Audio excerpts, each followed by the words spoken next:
So as we know, annually, we are required, the board is required to adopt a budget before July 1st, before we can begin spending any money for next school year. We have, as part of that requirement, a public hearing that also is required to include the property tax rates for 2017. So I have that with slides. All of those were shared with you in Novus, and without further ado, we'll continue. First, we're going to just quickly look at this year's budget. We know that through study sessions, beginning with an update in April, since the mid-year adoption of revisions in February, we went through a study session and an update in April, and then again on June 1st. And now we have the final budget revisions and recommendation for this year. And then next year's rates, along with the original budget, we'll go through that.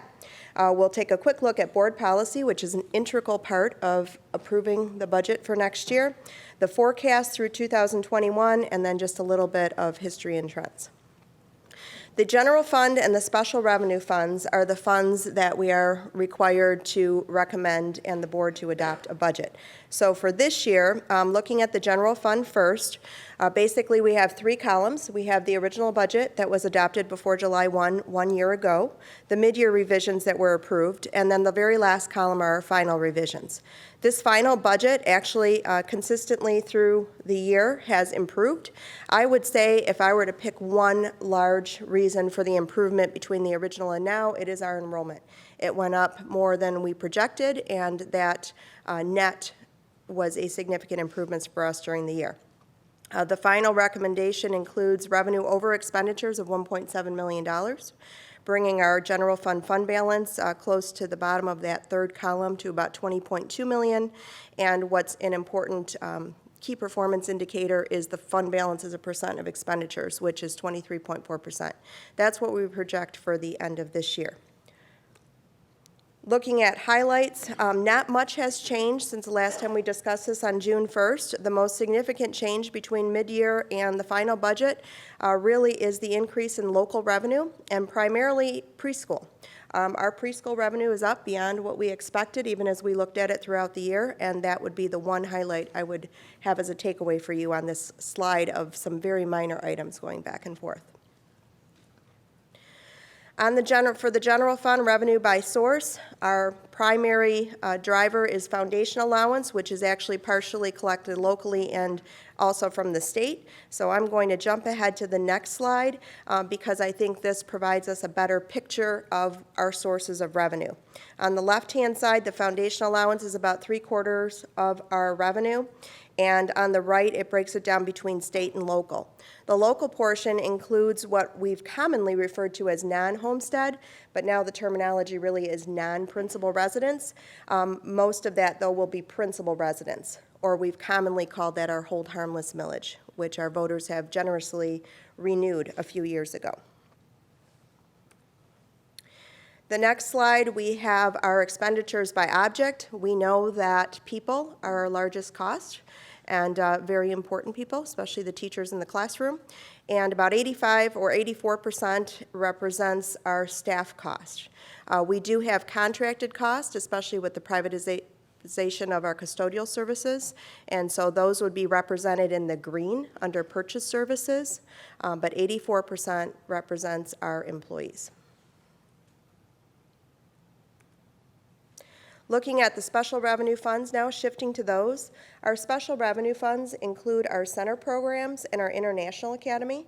Remember, our center programs are our county-wide center programs that we house here, so other districts besides our own BHS resident students are sent to our center programs, the largest of which is Wing Lake.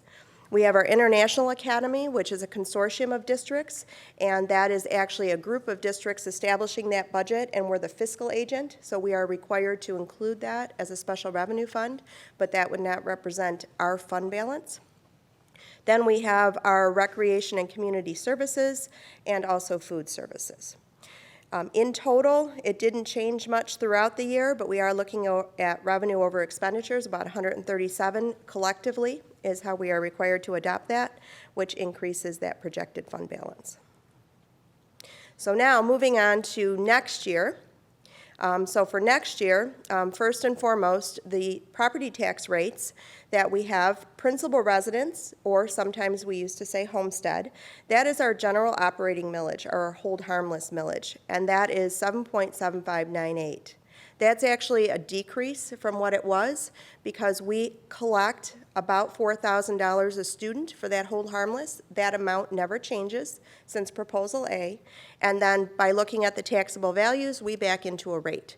Since values have been increasing, since the recovery things have been improving, our rate is actually going down because our values are going up. But the amount we can collect per student remains stagnant.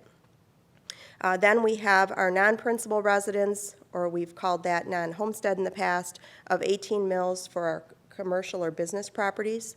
And then the third line is our debt service and sinking fund. These two particular millages address our capital needs. Debt service is for the high school at 0.95, and voters basically approved to issue bonds, and then we calculate the amount needed to pay the principal and interest every year.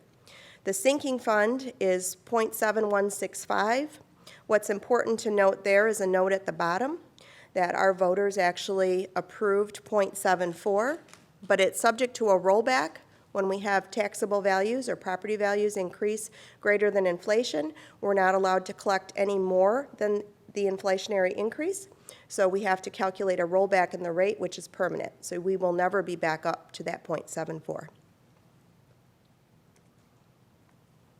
And that represents about an $82,000 loss. I've been asked that question a few times. If we didn't have that rollback, that would be the amount.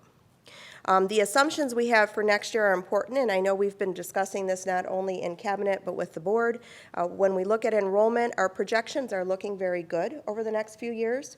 Conservatively, we are using about half of the increases that are estimated across all of the years, including when you see the forecast, and that is about 50 for next year.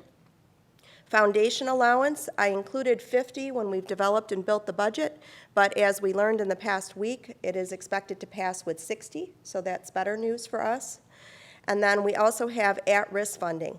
At-risk funding is included in this budget about $100,000, and this is the first time that hold harmless districts will receive at-risk funding, because we've often advocated over many years now that every single district has at-risk students. And so we also should be receiving those monies, which will be specifically dedicated towards those at-risk costs. On the expenditure side, most of the salary and wages are contractual.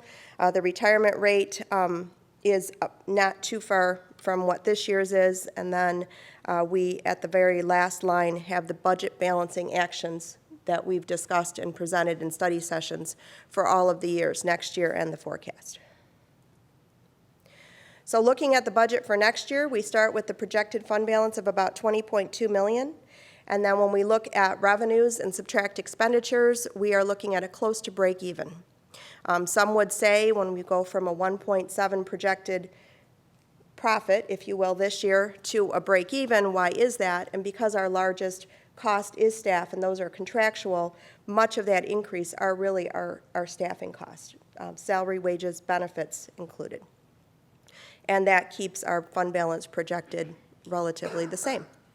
For the special revenue funds, same funds, but also in addition now we are required to include our co-curricular endowment fund as a special revenue fund, and that's in the budget as well. So in total, this one is close to a break even as well. And the fund balance won't change too much, except that the co-curricular endowment is included here.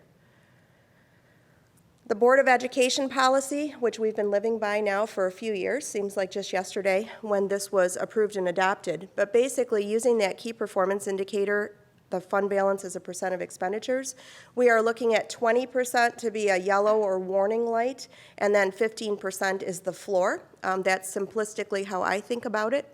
And thankfully, when I show you the forecast, which we've shared before too, but with what we know as of today, we have first the audited results from last year, the 15-16 school year.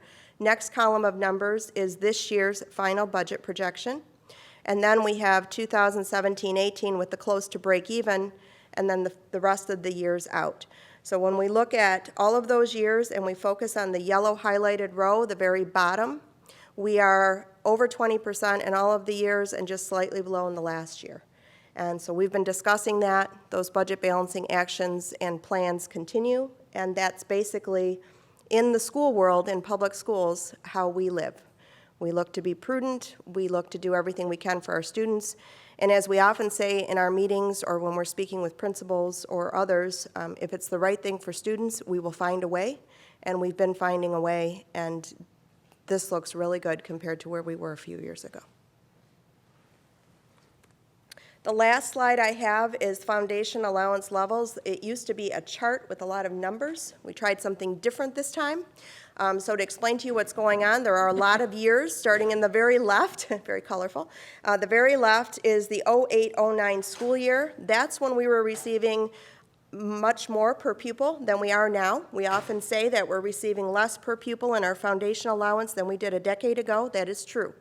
We were at $12,443 back then, and now technically we're at $12,016 because there's a little bit that isn't a categorical. So we're still below where we were almost a decade ago. Looking at the different colors, the two to focus on would be the lowest bars, the purple ones, that's us, and this chart is taking every single year, indicating what the CPI or Consumer Price Index is in the orange bar, and comparing that to where different levels of foundation landed each time. Bloomfield is purple.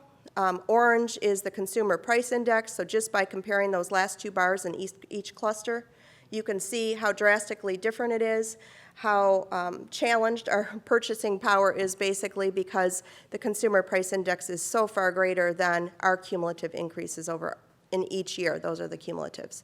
And then the blue would be the minimum because Proposal A was looking to reduce that gap between school districts with the minimum foundation per pupil compared to those with the most. Anyway, that's it.